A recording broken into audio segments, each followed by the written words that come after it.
review published in the December 2019 issue of the journal Infectious Disease Clinics of North America concluded the SARS epidemic demonstrated that novel, highly pathogenic, highly disease-causing viruses crossing the animal-human barrier remain a major threat to global health security. Little did the authors know that by the date of publication, just such a virus was brewing. It will not be surprising if new coronaviruses emerge in the near future. Read another review a few months before. It is highly likely that future SARS or MERS-like coronavirus outbreaks will originate from bats, and there is an increased probability that this will occur in China. These warnings aren't new, dating back more than a decade.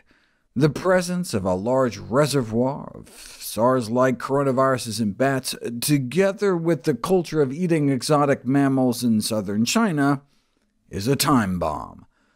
A time bomb that just went off. Now I hope you can understand how Dr. Lee's 7 SARS cases confirmed forewarning was so ominous.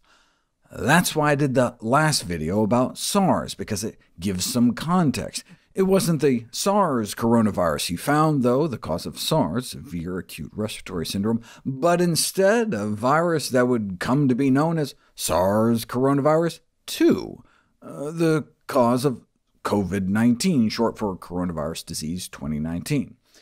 Before it became known as SARS-CoV-2, though, it was just the Wuhan seafood market pneumonia virus. According to the director of the Chinese CDC, ground zero for the COVID-19 pandemic was the Hunan market in Wuhan, China, where most of the first human cases could be traced back. Described as the largest wholesale seafood market in central China, the Hunan market reportedly also sold 75 species of wild animals.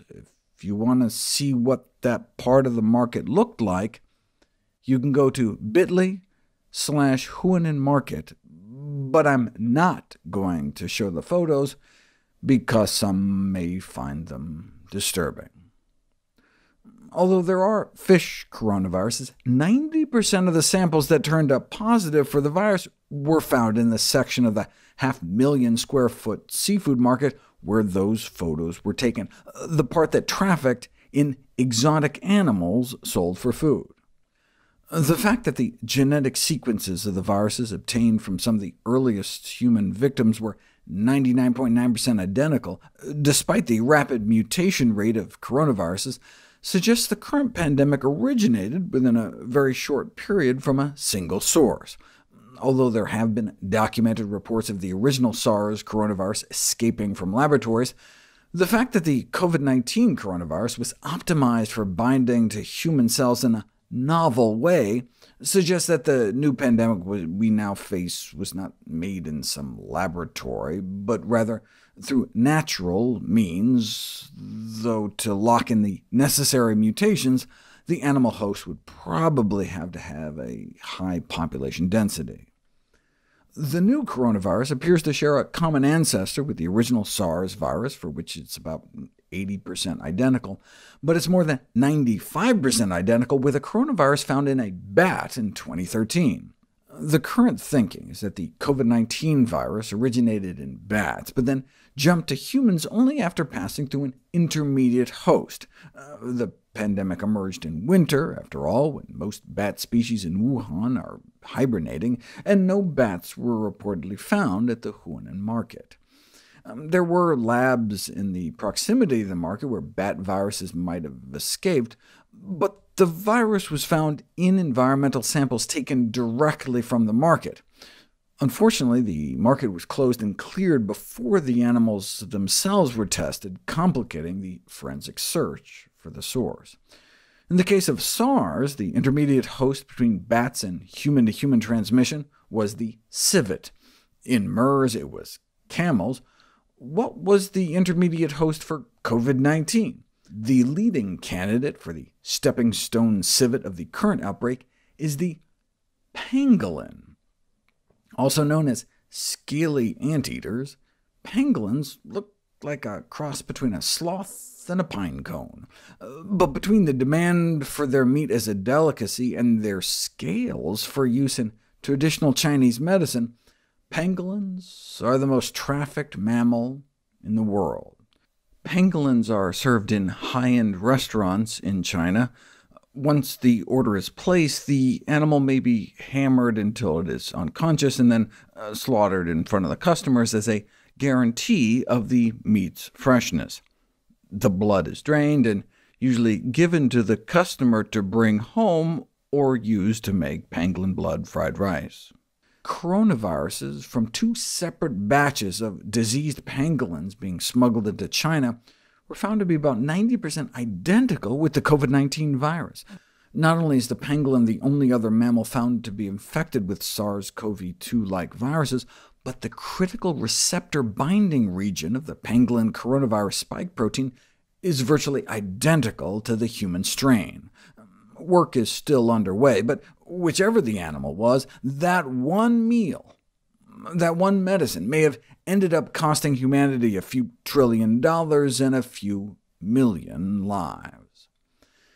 Given the role exotic animal trafficking appears to have played in the current global health crisis, some of the international scientific community have called for a ban on the sale of wild animals and the closure of live animal markets. Even infectious disease experts within Wuhan started calling for completely eradicating wildlife trading.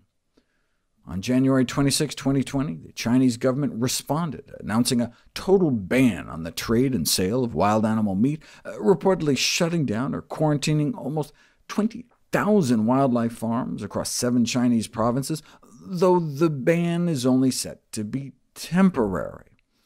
After the SARS outbreak in 2003, Chinese officials enacted a similar ban on the trade of civet cats, but within months, the ban was lifted, and the animals were back on the menu. Much of the wildlife trade was already illegal in China in the first place, with flaunted bans dating back more than a decade. The Chinese pangolin, for example, is officially considered a critically endangered species. That's part of the draw, though, as a serving of extra-rare meat may project prestige and wealth. A thriving black market already exists, and could potentially be driven further underground by government action. The ultimate solution, wrote a group of Chinese scientists, lies in changing people's minds about what is delicious, trendy, prestigious, or healthy to eat. Having spent the bulk of my professional life trying to get people to eat more healthfully to prevent chronic disease, I can certainly relate. In the unlikely event the current ban was to be made permanent and was enforced effectively, there remains a glaring loophole. The ban exempts the use of wild animals for traditional Chinese medicine, so while it's currently illegal to eat pangolin meat, it's not illegal to eat other pangolin parts. How ironic that the pandemic appears to have arisen in a market selling remedies purported to promote immunity and longevity. Pangolin blood is said to promote circulation. For only about $30 a pound, anyone can go online and buy Chinese bat feces to treat their eye disorders. While the drying of excrement would presumably inactivate coronavirus, the trade and handling of live and recently killed bats for their use in traditional remedies could infect people directly, or certainly introduce opportunities for cross-infection with susceptible animal hosts. Now, it's easy for xenophobic Westerners to condemn cultures consuming rhino horns, tiger bones, and pangolin scales, or 21st century manifestations such as mukbangs, live-streaming broadcasts of people eating bat soup and the like.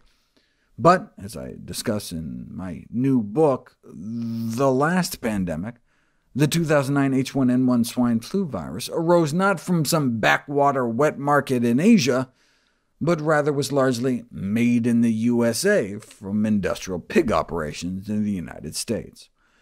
So for the emergence of SARS-CoV-3, we may need look no further than our own plates.